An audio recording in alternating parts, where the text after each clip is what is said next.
Memiliki alutsista canggih memang merupakan cita-cita semua negara, sehingga jika ada negara yang berhasil mendatangkan alutsista canggih, berarti negara tersebut menaruh perhatian serius akan keamanan nasionalnya. Peran vital sebuah alutsista tentu menuntut agar pejabat mengambil kebijakan tidak boleh melakukan hal bodoh yang berdampak fatal terhadap keamanan negaranya. Berkaitan dengan masalah pengadaan alutsista, baru-baru ini kapal selam Scorpion milik Angkatan Laut Malaysia kembali menjadi pusat perhatian karena masalah korupsi yang serius terus berlanjut dan masih dalam proses penyelidikan. Melansir dari Indo Militer, kapal selam ini dibeli dari Perancis pada tahun 2002 dengan harga yang sangat tinggi sekitar 1,1 miliar euro. Namun di balik pembelian tersebut, muncul tuduhan bahwa ada pejabat Malaysia yang menerima suap dalam proses pengadaan kapal selam ini.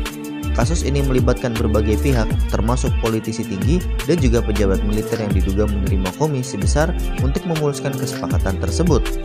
Penyelidikan terkait kasus korupsi ini telah berlangsung bertahun-tahun tanpa ada tanda-tanda akan segera berakhir.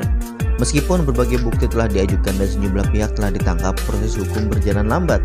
Hal ini menunjukkan betapa rumitnya kasus korupsi yang melibatkan banyak aktor dan jaringan yang luas.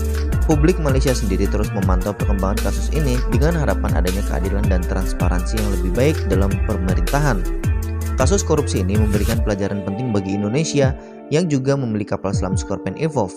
Salah satu pelajaran utama adalah pentingnya transparansi dan juga akuntabilitas dalam setiap tahap pengadaan alutsista. Proses pengadaan harus dilakukan secara terbuka dan diawasi dengan ketat untuk mencegah praktik korupsi.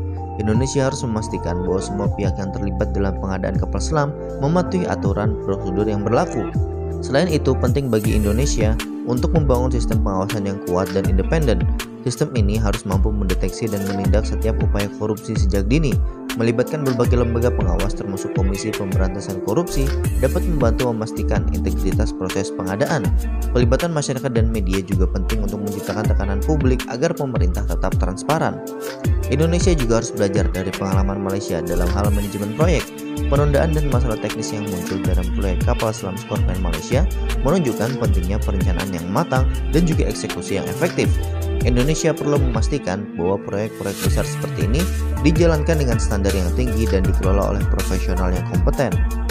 Terakhir, Indonesia juga harus memprioritaskan peningkatan kapabilitas industri pertahanannya sendiri. Dengan memperkuat industri dalam negeri, Indonesia dapat mengurangi ketergantungan pada pihak asing dan meminimalkan risiko korupsi. Kolaborasi dengan negara lain juga tetap penting, tetapi harus dilakukan dengan strategi yang jelas dan juga pengawasan yang ketat untuk memastikan kepentingan nasional tetap terjaga. Nah, bagaimana menurut kalian mengenai kasus korupsi yang menerpa Scorpion milik Angkatan Laut Malaysia ini? Sampaikan komentar kalian di bawah.